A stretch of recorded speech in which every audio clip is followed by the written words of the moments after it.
ಬೆಂಗಳೂರಿನ ಕಾಮಾಕ್ಷಿಪಾಳ ಪೊಲೀಸ್ ಠಾಣೆ ಲಿಮಿಟಲ್ಲಿ ಒಂದು ಬರ್ಬರ ಕೊಲೆ ಆಗಿರ್ತಕ್ಕಂಥದ್ದು. ಅದು ಈಗ ನಟ ದರ್ಶನ್ ಅವರು ಕೂಡ ಅರೆಸ್ಟ್ ಆಗಿರ್ತಕ್ಕಂಥದ್ದು. ಚಿತ್ರದುರ್ಗ ಮೂಲದ ರೇಣುಕಾಸ್ವಾಮಿ ಈಗ ಬರ್ಬರವಾಗಿ ಹತ್ಯೆ ಆಗಿರ್ತಕ್ಕಂಥದ್ದು. ಈ ಒಂದು ಹತ್ಯೆಗೆ ಮೂಲ ಕಾರಣ ಬಂದ್ಬಿಟ್ಟು ನಟ ದರ್ಶನ್ ಹಾಗೂ ಪವಿತ್ರ ಗೌಡ ಅಂತಕ್ಕಂಥ ಮಾಹಿತಿ ಈಗ ಪೊಲೀಸರು ದಾಖಲಿಸಿಕೊಂಡು ಅವರಿಬ್ಬರನ್ನು ಕೂಡ ಈಗಾಗಲೇ ಅರೆಸ್ಟ್ ಮಾಡಿರ್ತಕ್ಕಂಥದ್ದು.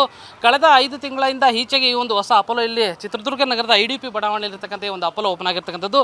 ಈ ಅಪೋಲೋದಲ್ಲಿ ಈ ಕಳೆದ 5 ವರ್ಷದಿಂದನೂ ಕೂಡ ಈ ಒಂದು ರೇಣುಕಾಸ್ವಾಮಿ ಕೆಲಸ ಮಾಡ್ತಿದ್ದ ಅಂತಕ್ಕಂಥ ಮಾಹಿತಿನೂ ಕೂಡ ಇಲ್ಲಿನ ಸಿಬ್ಬಂದಿಗಳು ಹೇಳ್ತಾ ಇರ್ತಕ್ಕಂಥದ್ದು. ಏನಂತಂದರೆ ನಿಜಕ್ಕೂ ಕೂಡ 1 ವರ್ಷದ ಹಿಂದಷ್ಟೇ ಆ ಒಂದು ವ್ಯಕ್ತಿಗೆ ಮದುವೆ ಆಗಿರುತ್ತೆ. ಮದುವೆ ಆದ ಬಳಿಕ ಇಲ್ಲಿ ಸಿನ್ಸಿಯರ್ ಆಗಿ ಡ್ಯೂಟಿ ಮಾಡ್ತಾಯಿದ್ರು ಅಂತಕ್ಕಂಥ ಮಾತನ್ನು ಕೂಡ ಹೇಳ್ತಾ ಇದ್ರು.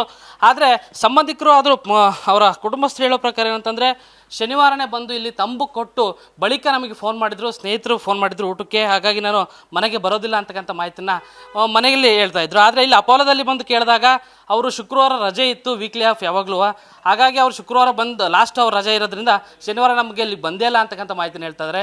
ಆದರೆ ಅಪೋಲೋದಲ್ಲಿ ಡ್ಯೂಟಿ ಮಾಡ್ತಕ್ಕಂಥ ರೇಣುಕಾಸ್ವಾಮಿಯ ಕೊಲೆ ಯಾವ ಕಾರಣಕ್ಕಾಯಿತು, ಬೆಂಗಳೂರಿಗೆ ಅವ್ರನ್ನ ಯಾರನ್ನ ಕರ್ಕೊಂಡು ಹೋದ್ರು, ಈಗಾಗಲೇ ಏನು ಚಿತ್ರದುರ್ಗದಲ್ಲಿ ದರ್ಶನ್ ಅಭಿಮಾನಿಗಳ ಸಂಘದ ರಘು ಅವರನ್ನು ಕೂಡ ಬೆಂಗಳೂರು ಪೊಲೀಸ್ನವರು ಅರೆಸ್ಟ್ ಮಾಡಿರ್ತಕ್ಕಂಥದ್ದು. ಈ ಒಂದು ತನಿಖೆ ದೊಡ್ಡ ಮಟ್ಟದಲ್ಲಿ ನಡೀತಾ ಇದೆ. ಈಗಾಗಲೇ ನಟ ದರ್ಶನ್ ಪವಿತ್ರ ಕೂಡ ಅರೆಸ್ಟ್ ಆಗಿದ್ದಾರೆ. ಇದೇ ಅಪೋಲೋದಲ್ಲಿ ರೇಣುಕಾಸ್ವಾಮಿ ಕೆಲಸವನ್ನು ಮಾಡಿದರು. ಈ ಕೊಲೆಗೆ ನಿಖರ ಕಾರಣ ಏನು ಎಂಬುದು ಸತ್ಯ ಬರಬೇಕು ಅಂತಕ್ಕಂಥದ್ದು ಕುಟುಂಬಸ್ಥರ ಆಗ್ರಹ ಆಗಿರ್ತಕ್ಕಂಥದ್ದು. ಕ್ಯಾಮ್ರಾ ಪರ್ಸನ್ ಶ್ರೀನಿವಾಸ್ ಜೊತೆ ಕಿರಣ್ ಎಲ್ ತೊಡನಾಳ್, ಏಷ್ಯಾನೆಟ್ ಸುವರ್ಣ ನ್ಯೂಸ್, ಚಿತ್ರದುರ್ಗ.